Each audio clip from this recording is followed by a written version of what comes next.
नमस्कार दोस्तों, मैं रत्नेश सर आप सभी का स्टडी 91 में स्वागत करता हूं। और कैसे हैं आप सभी? उम्मीद करता हूं आप सभी स्वस्थ होंगे, जहां भी होंगे मस्त होंगे। दोस्तों आज बहुत ही इंपॉर्टेंट टॉपिक लेके आया हूं। जैसा कि आप जानते हैं दोस्तों, एनसीएफ 2005 हमारे लिए कितना इंपॉर्टेंट है, मोस्ट इंपॉर्टेंट है, क्योंकि इससे दोस्तों इस बार सी टेट में भर भर के क्वेश्चन पूछे गए। हर शिफ्ट में एक या दो क्वेश्चन जरूर देखने को मिला।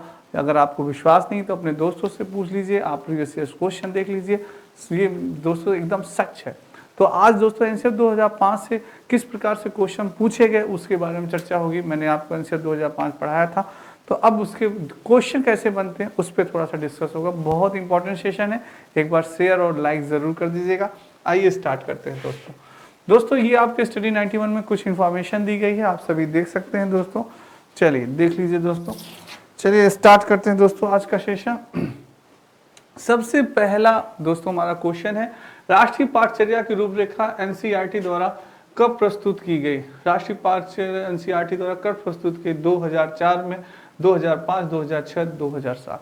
यानी पूछ रहा है कि एनसीएफ 2005, एनसीएफ दोस्तों हमारा जो कि एनसीईआरटी द्वारा प्रस्तुत की गई, यानी नेशनल करिकुलम फ्रेमवर्क दोस्तों, नेशनल करिकुलम फ्रेमवर्क यानी राष्ट्रीय पाठचर्या की रूपरेखा कब दोस्तों प्रस्तुत की गई? तो मैंने आपको बताया था कि एनसीएफ 2005 में दोस्तों 2005 में ये हमारी राष्ट्रीय प्रस्तुत की गई एनसीईआरटी द्वारा। एनसीएफ 2005 को प्रस्तुत किया गया दोस्तों। ये शिक्षा से संबंधित था, बालक की शिक्षा से संबंधित था, जिसमें कि बालक की शिक्षा को सरल बनाया जाए, सुगम बनाया जाए और बालक को कितनी सरलता पूर्वक उसे शिक्षा प्रदान की जाए। जैसे कि बालक के जो पाठ्यक्रम हो उसे क्या कहा जाए, उसे लचीलापन बनाया जाए, बालक को जो कुछ भी सीखना है वो स्वयं करके सीखे। इन्हीं सब चीज़ों के बारे में चर्चा हुई थी, आप सभी को मैंने बताया था। एनसीएफ 2005 के बारे में आपने देखा था, तो वही चीज़ है। तो इसका ऑप्शन बी सही होगा। जिन बच्चों ने बी आंसर दिया बिल्कुल सही दिया। चलिए नेक्स्ट चलते हैं। नेक्स्ट क्वेश्चन है, निम्नलिखित किस वर्ष में नेशनल करिकुलम फ्रेमवर्क घोषित किया गया? 2009 में, 2005 में, 2003 में, 2004। तो दोस्तों नेशनल करिकुलम फ्रेमवर्क यानी एनसीएफ 2005 मैंने आपको बताया था कि घोषित कब किया गया है। ये इसका आंसर आप सभी को देना है। बहुत अच्छा क्वेश्चन है, गलत नहीं होना चाहिए किसी भी बच्चे का। बहुत ही बढ़िया। तो दोस्तों एनसीएफ 2005 यानी कि करिकुलम फ्रेमवर्क दोस्तों घोषित भी आपको मैंने बताया, ये कंफ्यूजन करने के लिए, एग्जामिनर आपको कंफ्यूज करने के लिए कि अब क्या कर दिया है, इसमें दे दिया है घोषित कब किया गया। तो कंफ्यूज करने के लिए अब कुछ बच्चे 2009 बता रहे होंगे, कुछ बच्चे 3, कुछ लोग 4। तो दोस्तों याद रखिएगा कि एनसीएफ 2005 घोषित भी किया गया आपका 2005 में घोषित किया गया। कब घोषित किया गया? 2005 में घोषित किया गया आपका एनसीएफ 2005 दोस्तों। क्या एनसीएफ 2005 भी आपका घोषित किया गया दोस्तों, ठीक है। तो 2005 कंफ्यूज मत होइएगा कि क्वेश्चन को थोड़ा सा घुमाया तो आप सभी कंफ्यूज हो जाएं। कंफ्यूज बिल्कुल मत होइएगा। चलिए नेक्स्ट है, एनसीएफ 2005 बल देता है किस पे? करके सीखने पे, रटने पे, समस्या हल करने पे, या ये सभी? दोस्तों मैं आपको बता दूं, NCF 2005, RT act 2009, national education policy 2020, ये सारी चीजें दोस्तों 2009 होगा यहाँ पे दोस्तों। 2009 नेशनल एजुकेशन पॉलिसी 2020 और एनसीएफ 2005, एनसीएफ 2005 ये सारे दोस्तों आपका बालक को प्रति बल देता है कि वह करके सीखे। करके सीखने में, लर्निंग बाय डूइंग, यानी कि स्वयं करके सीखे। जब बालक किसी चीज को स्वयं करता है दोस्तों, जब स्वयं करता है तो वो सीखता है। जैसे अभी मैं आपको बताऊं दोस्तों, कोई भी क्वेश्चन है कि मैं आपको एक क्वेश्चन दे दूं और कहूं कि उसका आंसर आप स्वयं ढूंढ के लाइए। जब आप किसी क्वेश्चन का आंसर स्वयं ढूंढते हैं तो वो आंसर आपके दिमाग में हमेशा रहता है, आप उसको कभी नहीं भूलते। कि अब मैं सच कर रहा हूं कि नहीं, आपने प्रैक्टिकल है दोस्तों, ये करके आप देखिए कभी कि किसी भी क्वेश्चन का आंसर आप स्वयं ढूंढिए। तो अगर आप उसको अगर 1-2 बार रिवाइज कर लेंगे तो आपके लिए हमेशा जीवन पर्यंत वो आपको याद रहेगा। तो वो चीज होती है जब किसी भी चीज को, जैसे आप मैथ के स्टूडेंट, जब आपने स्वयं ट्रिक बनाई हो, कभी कोई ट्रिक आपने स्वयं बनाई हो कि अरे यार ये ट्रिक है कि ये ट्रिक से मैं मैथ के हर क्वेश्चन को सॉल्व कर लूंगा। जो ट्रिक आपने स्वयं बनाई हो वो ट्रिक कभी आप भूलते हैं एग्जाम हॉल में? कभी नहीं भूलते। तो इसीलिए दोस्तों बालक को स्वयं करके सीखने पे बल दिया गया कि बालक को स्वयं करके सीखने है। रटने पे, रूट सिस्टम पे तो बिल्कुल रोक लगा दी गई। पहले 2 दूनी 4, 2 चौक 8, 2 2 जा 4, 2 2 जा 8 ऐसे नहीं बढ़ाया जाता था, टीचर्स पढ़ाते थे नहीं। अब उस पे ये हुआ कि नहीं भाई, रूट सिस्टम पे आपको रोक लगा देनी है, ऐसे आपको नहीं पढ़ाना है, बालक को अब स्वयं करके सीखने दे। ठीक है, समस्या हल करने पर भी नहीं होगा, ये सभी नहीं दोस्तों, ये होगा करके सीखने पर बल दिया। ठीक है, एनसीएफ 2005। नेक्स्ट चलते हैं, एनसीएफ 2005 के संबंध में निम्न से कौन सा कथन सही है? सही पूछा है दोस्तों, ध्यान से पढ़िएगा ऑप्शन। आप लोग क्या करते हैं, जल्दी जल्दी में ऑप्शन आपने पढ़ा, क्वेश्चन पे आपने दे दिया। यहां अगर सही है, यहां पे कभी कभी नहीं है पूछ लेता है, कभी निगेटिव क्वेश्चन पूछता है, कभी पॉजिटिव क्वेश्चन पूछा है, बस यही दो आएगा। और बच्चे क्या करते हैं, इस पे फोकस नहीं करते। तो जब आप आएंगे एग्जाम में सॉल्व करके, आप कहेंगे अरे यार मैंने तो सही कर दिया, पर जब आपने आया देखा आपने कि अरे यहाँ तो सही है यहाँ नहीं है, तब कहते हैं अरे यार आया हुआ क्वेश्चन गलत हो गया। तो जब पछताना ना हो, तो इसलिए क्वेश्चन को कम से कम एक बार या 2 बार पढ़िए, जब आप क्लियर हो जाए तब ऑप्शन पढ़िए। ठीक है, एनसीएफ 2005 समझने से कौन सा कथन सही है देना है? यह भारत का विद्यालय शिक्षा के संबंध में एक संवैधानिक संशोधन है। यह एनसीईआरटी द्वारा तैयार किया गया दस्तावेज है जो भारत की विद्यालय शिक्षा के संबंध में संस्तुतियां प्रस्तुत करता है। यह भारत में गुणात्मक शिक्षा के संबंध में यूनेस्को और भारत द्वारा हस्ताक्षरित दस्तावेज है। उपयुक्त में से कोई नहीं। जल्दी बताएं क्या होगा? तो अभी मैंने आपको बताया कि एनसीईआरटी द्वारा तैयार, किसके द्वारा? एनसीईआरटी के द्वारा तैयार किया गया दस्तावेज है जो भारत की विद्यालय शिक्षा के संबंध में संस्तुतियां प्रस्तुत करता है। तो ये हमारा ऑप्शन कौन सा सही होगा? B is the right answer. न कि ये भारत का गुणात्मक शिक्षा, यूनेस्को, भारत, ये सारी चीजें गलत है। हमारा बी ऑप्शन सही है कि जो हमारा एनसीएफ 2005 है, यह एनसीईआरटी द्वारा तैयार किया गया, मैंने अभी आपको बताया, दस्तावेज है जो भारत की विद्यालय शिक्षा से संबंधित है, जो विद्यालय की जो शिक्षा संबंधी चीज है उसको सुधार लाने के लिए, उसमें सुधार लाने के लिए, किस तरह से सरल बनाने के लिए, किस तरह से बालकों को दोस्तों सरल रूप से यानी स्वयं करके सीखे, बालक लचीलापन होना चाहिए, और इन सारी चीजों का हर एक बालक को एक समान समझना चाहिए, समान अधिकार देना चाहिए। इन सारी चीजों पे फोकस किया गया, आपका ये संशोधन किए गए।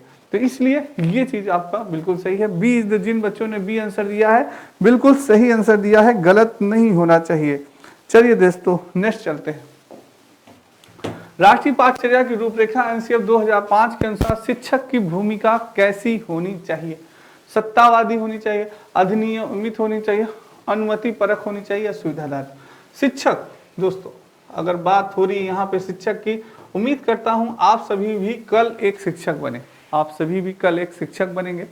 तो दोस्तों शिक्षक को कर्णधार माना जाता है। शिक्षक एक ऐसा होता है, एक रीढ़ की हड्डी होती है दोस्तों किसी भी देश की, समाज की। एक शिक्षक दोस्तों कई बालकों को सही गलत का निर्देश प्रदान करता है कि क्या चीजें सही है बेटा, क्या गलत है। तो एक शिक्षक के ऊपर बहुत जिम्मेदारी होती है। एक शिक्षक ही दोस्तों डॉक्टर बनाता है, नेता बनाता है, और आर्मी मैन बनाता है, और दोस्तों पुलिस मैन बनाता है, एक शिक्षक ही बनाता है दोस्तों। तो इसलिए शिक्षक दोस्तों क्या होता है? सत्तावादी नहीं होगा, अनुमति, सुविधादाता होता है। क्या होता है? सुविधादाता होता है दोस्तों। कोई भी यानी कि कोई भी आपको परेशानी है, दिक्कत है, वह उसकी क्या करे? सुविधा प्रदान करे। जैसे आपको कोई भी क्वेश्चन है, आपको कंफ्यूजन है, तो उसकी कंफ्यूजन को क्या करे? वह दूर करे। कोई भी दिक्कत है, परेशानी है, उसे दूर करे दोस्तों। ठीक है, और कोई भी चीजें हैं उसको वो क्लियर करे। तो सुविधादाता के रूप में एक टीचर को माना जाता है। D is the right answer. जिन बच्चों ने आंसर दिया बिल्कुल सही दिया। इनमें से कौन पाठचर्या एनसीएफ 2005 की मार्गदर्शी सिद्धांत नहीं है? निगेटिव क्वेश्चन पूछा है, नहीं है। ज्ञान के स्कूल के बाहरी जीवन से जोड़ना, पढ़ाई को रटन प्रणाली से मुक्त करना, अंग्रेजी भाषा में शिक्षा देना, बच्चों को चहुमुखी विकास के अवसर उपलब्ध कराना। क्या होगा?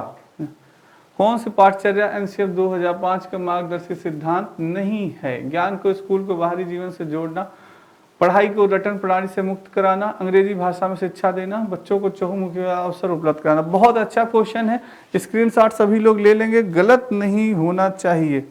चलिए बहुत बढ़िया दोस्तों, एनसीएफ 2005 का मार्गदर्शी सिद्धांत नहीं है पूछा है। आपसे कहा कि ज्ञान के स्कूल को बाहरी जीवन से जोड़ा जाए, बाहरी जीवन से जोड़ा जाए, बिल्कुल सही बात। बालक के ज्ञान को किसके? बाहरी जीवन से जोड़ा जाए, क्योंकि बालक जैसे दोस्तों आप जानते हैं कि जब उसके बाहरी जीवन से जोड़ के हम शिक्षा प्रदान करेंगे तो बालक जल्दी से दोस्तों ज्ञान अर्जित करेगा और सरल तरीके से अर्जित कर पाएगा।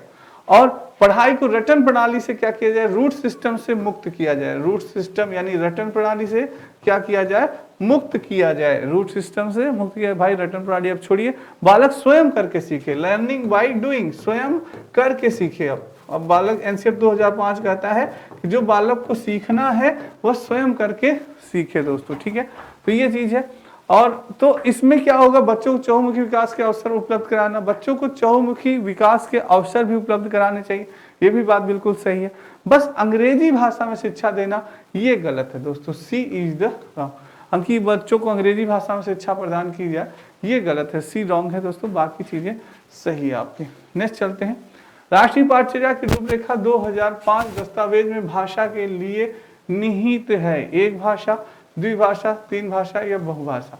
राष्ट्रीय पाठ्यचर्या रूपरेखा 2005 दस्तावेज में क्या निहित है? बहुत ही अच्छा क्वेश्चन है, गलत नहीं होना चाहिए मेरे किसी भी बालक का, गलत नहीं होना चाहिए।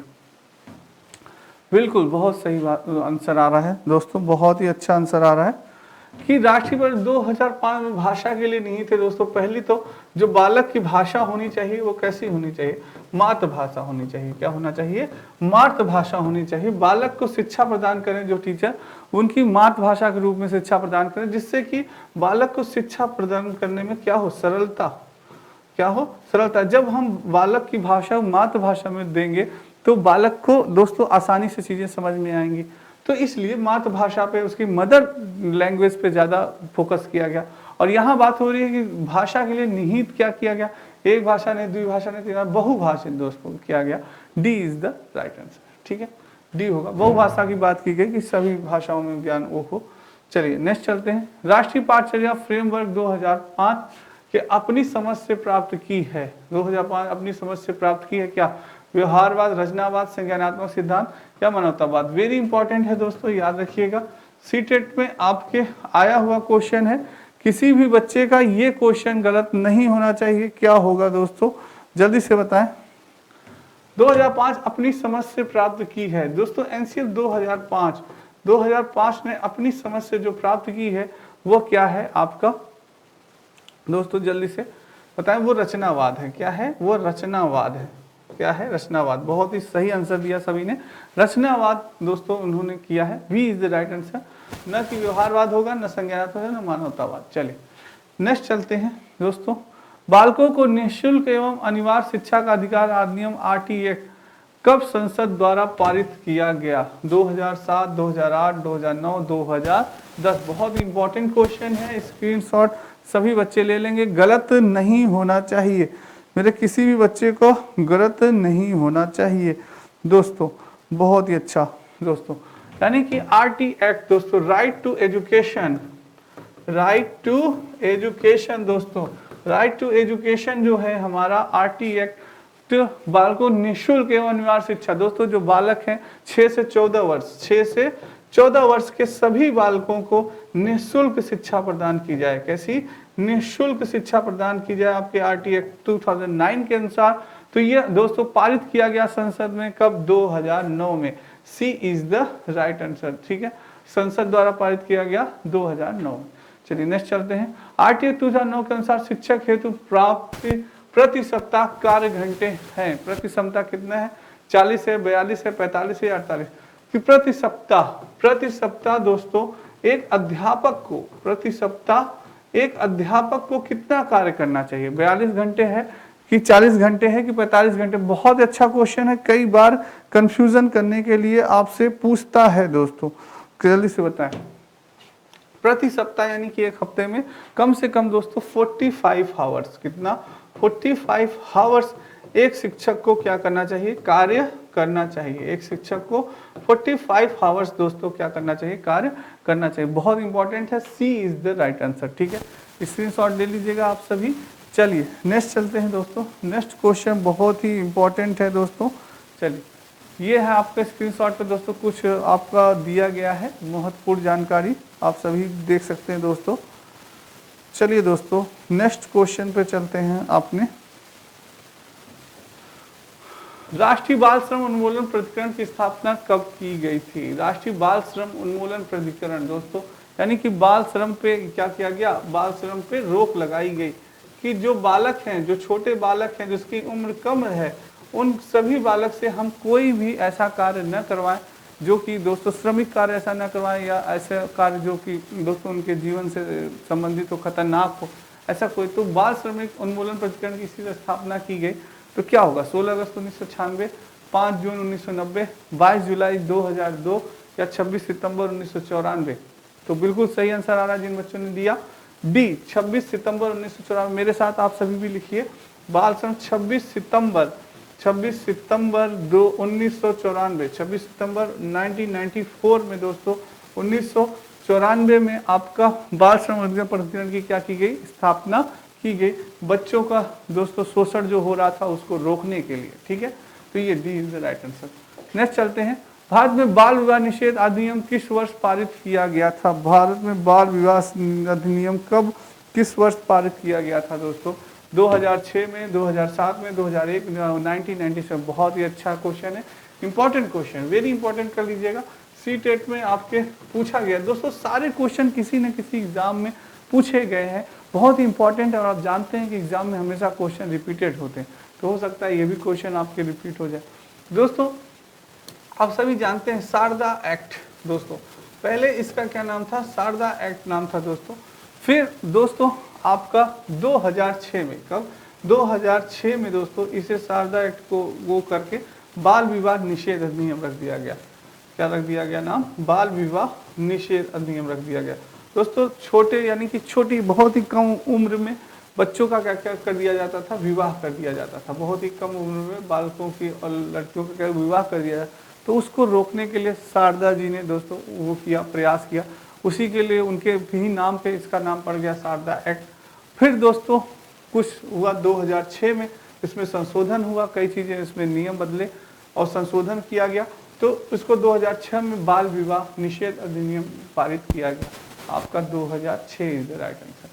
चलिए नेक्स्ट चलते हैं दोस्तों, किस क्षेत्र में सुधार के लिए ऑपरेशन ब्लैक बोर्ड शुरू किया गया? बहुत अच्छा क्वेश्चन है दोस्तों, किस क्षेत्र के लिए सुधार किया गया, जल्दी से बताएं। ऑपरेशन ब्लैक बोर्ड किस शुरू किया गया? प्राथमिक शिक्षा, माध्यमिक शिक्षा, उच्च शिक्षा या शिक्षक शिक्षा? दोस्तों operation black board, operation black board आपका दोस्तों कब, किस किस शिक्षा के लिए? दोस्तों प्राथमिक शिक्षा, प्राथमिक शिक्षा इन द सेंस आपकी प्राथमिक शिक्षा 1 से 5 दोस्तों, प्राथमिक शिक्षा में सुधार के लिए ब्लैक बोर्ड शुरू किया गया है। जैसे कि बालकों को लिख के ब्लैक बोर्ड पे काफ़ी अच्छे से समझाया जाए चीज़ों को, जिससे बालक प्रत्यक्ष रूप से जब चीज़ों को देखेंगे तो उनको समझ में ज़्यादा आएगा। तो यही चीज़ है दोस्तों, प्राथमिक शिक्षा, ए इज द राइट आंसर। ठीक है, प्राथमिक शिक्षा होगी। नेक्स्ट चलते हैं दोस्तों, शिक्षा का अधिकार अधिनियम आरटी एक्ट किस वर्ष से प्रभावित हुआ था? बहुत ही इंपॉर्टेंट है दोस्तों, किस वर्ष से प्रभावित हुआ था दोस्तों, कब, किस वर्ष से प्रभावित हुआ था? आरटी एक्ट 2000 दोस्तों 9, 2009, 2010, 2005, 2001। आरटी एक्ट मैंने अभी आपको बताया, right to education, right to education दोस्तों, राइट टू एजुकेशन 2009 में तो ये दोस्तों संसद में वो हुआ था और प्रस्तावित हुआ था, पारित हुआ था 1 अप्रैल 2010। कब पारित हुआ था? 1 अप्रैल 2010 में यह क्या हुआ था, पारित हुआ था। क्वेश्चन यहाँ पूछा है प्रभावी हुआ था या पारित हुआ था? प्रभावित हुआ था 1 अप्रैल 2010, तो अप्रैल नहीं है, 2010 है, B is the right answer. ठीक है दोस्तों, नेक्स्ट चलते हैं, विधि के विषय के रूप में शिक्षा किस सूची में आती है? विधि के विषय रूप में दोस्तों आपका पूछा है, शिक्षा किस सूची में आती है, जल्दी से बताएं। संघीय सूची, राज्य सूची, समवर्ती सूची, अवशेषी सूची। दोस्तों आप जानते हैं 3 प्रकार की सूची होती है। सूची कितने प्रकार की होती है? 3 प्रकार की होती है सूची। एक होती है संघीय सूची होती है, एक होती है संघीय सूची, दूसरी होती है राज्य सूची, तीसरी होती है समवर्ती सूची, तीसरी होती है समवर्ती सूची। तो बात करें संघीय सूची की, तो संघीय सूची किसके उसमें होती है दोस्तों? कंट्रोल में, ये सेंट्रल गवर्नमेंट, केंद्र सरकार, केंद्र सरकार देखता है। राज्य का आप समझ ही रहे, राज्य सरकार, राज्य सरकार, और जो समवर्ती सूची होती है इसमें राज्य और केंद्र दोनों देश दोस्तों कंट्रोल करते हैं इसको, राज्य और केंद्र दोनों इसको कंट्रोल करते हैं। तो ये हमारी जो शिक्षा है, एजुकेशन है, वो किस में आती है दोस्तों? एजुकेशन जो कि शिक्षा है वह समवर्ती सूची के अंतर्गत आती है। किसकी सूची के अंतर्गत आती है? समवर्ती सूची, यानी सी इज द राइट आंसर। ठीक है, बहुत ही अच्छा आंसर दिया, बहुत अच्छा क्वेश्चन, इंपॉर्टेंट। संविधान के किस संशोधन में शिक्षा एक मौलिक अधिकार बन गया? 86वें संशोधन में, 25वें संशोधन, 52वें, दोस्तों किस में? दोस्तों मौलिक अधिकार आपके किस संशोधन में बना, ये बताए। तो संविधान के किस संशोधन शिक्षा एक मौलिक अधिकार बन गई? जल्दी से सभी बच्चे आंसर दें, गलत नहीं होना चाहिए। चलिए दोस्तों, अनुच्छेद के भाग 3 में अनुच्छेद 21 जोड़ा गया। दोस्तों क्या हुआ? अनुच्छेद दोस्तों अनुच्छेद 21 जोड़ा गया। अनुच्छेद कौन सा जोड़ा गया? 21 दोस्तों, जिसमें संशोधन किया गया कि मौलिक अधिकार हर एक शिक्षा जो है सभी का मौलिक अधिकार है। और 86वें संशोधन, कौन सा संशोधन था वो आपका?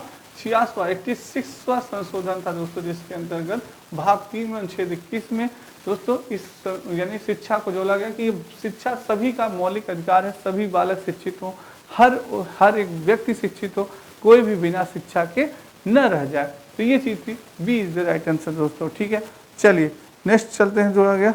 और जिससे जो 21 में हुआ 6 से 14 वर्ष के बालक दोस्तों जो थे उन्हें निःशुल्क शिक्षा प्रदान की जाए, निःशुल्क शिक्षा प्रदान की जाए। ये आपके अनुच्छेद 21 में भी कहा गया कि 6 से 14 वर्ष के सारे बच्चों को निःशुल्क शिक्षा प्रदान की जाए।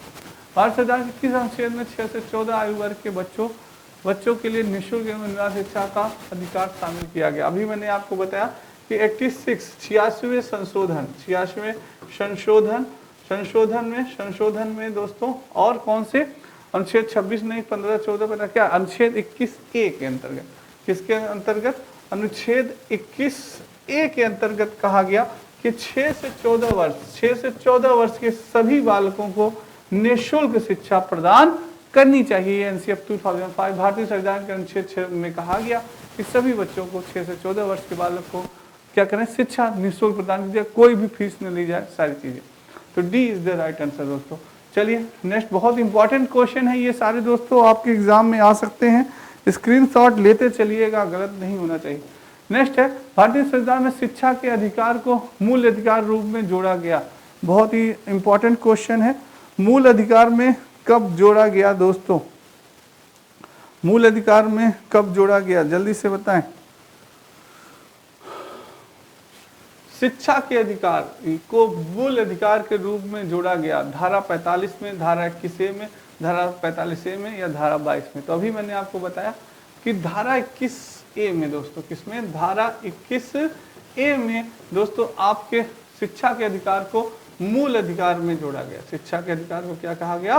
मूल अधिकार में जोड़ा गया आपके दोस्तों धारा 21A में। ठीक है, क्लियर है? तो ये चीजें हैं, बहुत इंपॉर्टेंट है दोस्तों, शिक्षा से संबंधित ये चीजें। 86वें संशोधन में धारा 21A में दोस्तों आपके अनुच्छेद 21 में ये हुआ कि 6 से 14 वर्ष के जितने भी बच्चे हैं उन्हें निःशुल्क शिक्षा प्रदान की जाए।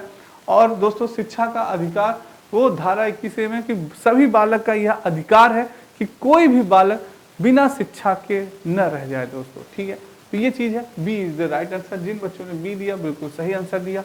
नेक्स्ट क्वेश्चन है कि निम्न में से कौन सी शिक्षा मनोविज्ञान की सर्वाधिक व्यवस्थित विधि होती है? अंतर्दर्शन, बहिर्दर्शन या क्या होगा दोस्तों वो, या अवलोकन या प्रयोगीकरण? बहुत ही अच्छा क्वेश्चन है, गलत नहीं होना चाहिए किसी भी बच्चे का। कौन सी शिक्षा मनोविज्ञान की सर्वाधिक विस्तृत विधि होती है? दोस्तों बात हो रही है कि किस प्रकार से शिक्षा मनोविज्ञान की सर्वाधिक व्यक्तिनिष्ठ विधि कौन सी है? अंतर्दर्शन, बहिर्दर्शन, अवलोकन या प्रयोगीकरण? तो मैं आपको बता दूं दोस्तों, शिक्षा मनोविज्ञान की बात हो रही है यहाँ पे। तो शिक्षा मनोविज्ञान की सर्वाधिक व्यक्तिनिष्ठ विधि मानी जाती है आपकी अंतर्दर्शन। कौन मानी जाती है? अंतर्दर्शन मानी जाती है दोस्तों, अंतर्दर्शन मानी जाती है आपकी कि दोस्तों ए इज द राइट आंसर। क्योंकि अंतर्दर्शन इन द सेंस दोस्तों कि जब स्वयं दोस्तों हम अपना दर्शन स्वयं करते हैं अंदर से कि हमारे अंदर क्या कमी है, हमारे अंदर क्या कमी है, क्या दोस्तों जैसे होता है ना, कई बच्चे सिलेक्शन नहीं हो पा रहा है। क्या रीज़न है आखिर हमारा सिलेक्शन नहीं हो पा रहा है कि यार 1 नंबर से रुक जा रहा है, 2 नंबर से रुक जा रहा है।